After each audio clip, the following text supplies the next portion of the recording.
Gracias, Flaco. Continuamos con mucho más aquí en Tiempo de Análisis, en el segundo bloque del programa del día de hoy, hablando de esta selección ecuatoriana que tantas alegrías nos dio, esa selección liderada por Hernán Darío Gómez, que disputó la primera Copa del Mundo representando a nuestro país y que quedará para toda la historia, sin lugar a dudas, más allá de si para algunos jugaba bonito o para otros no gustaba tanto.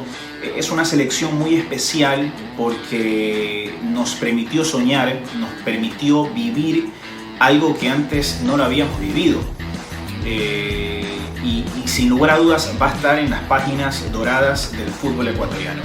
Ya el Flaco en el bloque anterior estuvo hablando un poco de la parte defensiva, sobre todo del equipo del Bolillo Gómez, que me parece era una de las principales virtudes, si no la más importante, que ese equipo de Ecuador en esa eliminatoria, y después lo terminó finalizando ese ciclo exitoso con el Mundial de Japón-Corea 2002. Su principal virtud era la parte defensiva. Era un equipo muy fuerte en la saga, era muy fuerte en el fondo. De hecho, la eliminatoria tuvo números extraordinarios. Ha sido nuestra mejor eliminatoria desde que se juega, en toda la historia, pero desde que se juega con este formato, todos contra todos. Recordemos que quedamos segundos en eliminatoria, solamente detrás de Argentina. De locales, esa eliminatoria fuimos un equipo prácticamente imbatible. De local fuimos imbatibles, y de visitante conseguimos algunos buenos resultados. Por ejemplo, recuerdo conseguimos un buen empate en Bogotá ante Colombia, le ganamos a Perú en Lima, que siempre fue un rival complicado, goleamos a Bolivia en La Paz. Conseguimos buenos resultados, en líneas generales conseguimos buenos resultados, pero sobre todo, insisto, siempre priorizando mucho la parte defensiva, porque el Bolillo Gómez es un técnico que, si queremos entrar en el juego de catalogarlo un poco más ofensivo, defensivo, el Bolillo ha sido un poco más defensivo, y con eso no se lo está denotando o no se le está dando la valía como entrenador, porque es un entrenador de mucha experiencia, es un entrenador que para nosotros siempre va a ser una persona especial por lo que nos dio, por lo que nos enseñó y por lo que nos permitió vivir. Pero bueno, ya el Flaco habló de la parte defensiva, de esa línea de 4 que salió de memoria por mucho tiempo, y ahora vamos a hablar de mitad de cancha hacia adelante.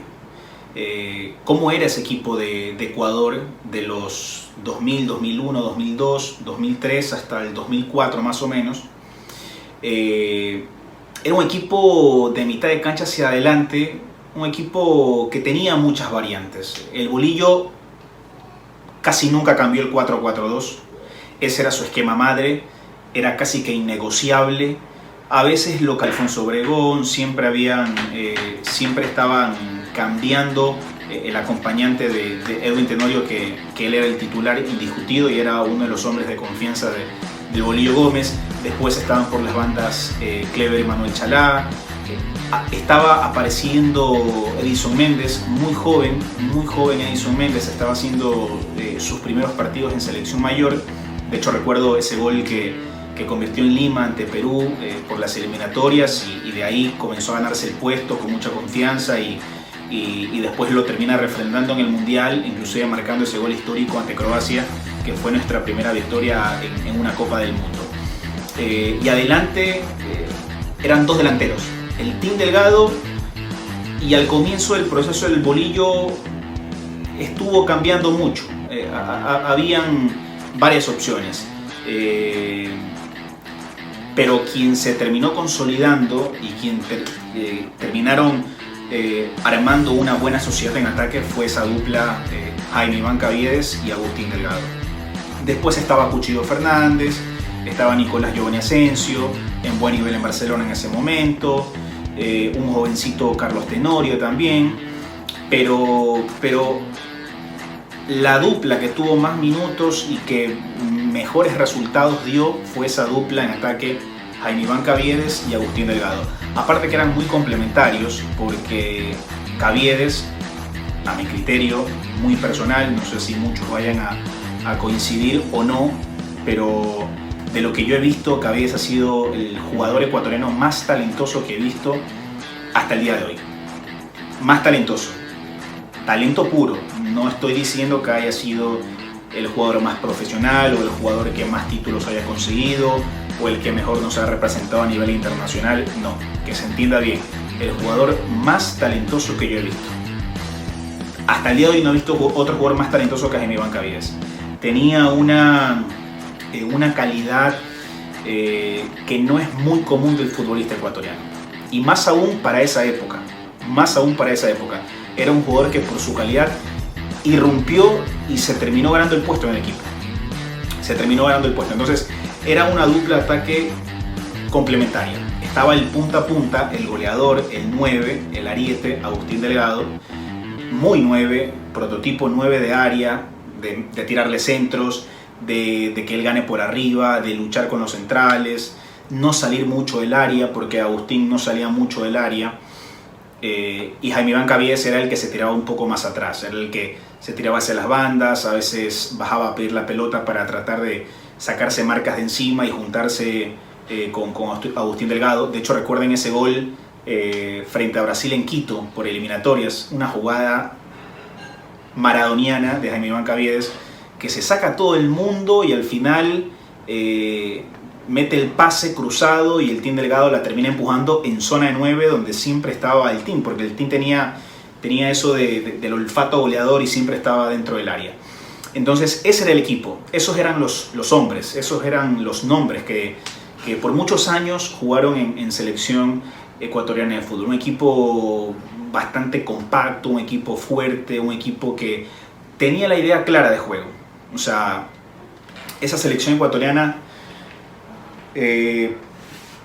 probablemente desde lo futbolístico no era una selección que te brindaba espectáculo, no te brindaba tanto espectáculo, pero era una selección que sabía lo que jugaba, tenía muy clara la idea, cuál era la intención, cuál era el plan por parte del Bolillo, y lo llevaba casi que a la perfección en la ejecución. Lo hacía muy bien, aparte que era un grupo muy compacto.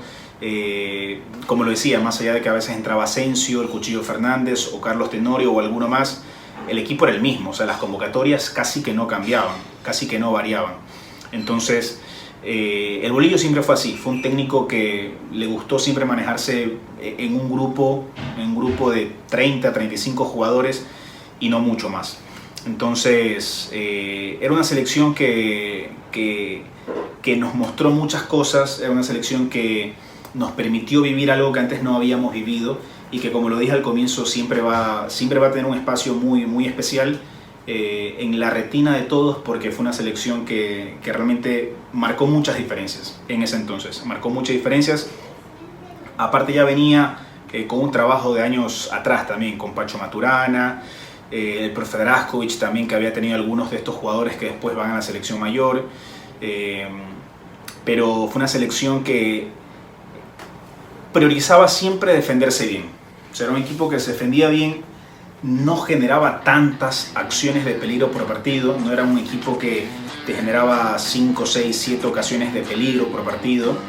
Era un equipo que se defendía mucho, repito, esa era la principal virtud, defenderse bien, manejar bien la pelota, y arriba en ataque te generaba 2, 3, 4 a lo mucho y terminaba convirtiendo 2 goles, 3 goles.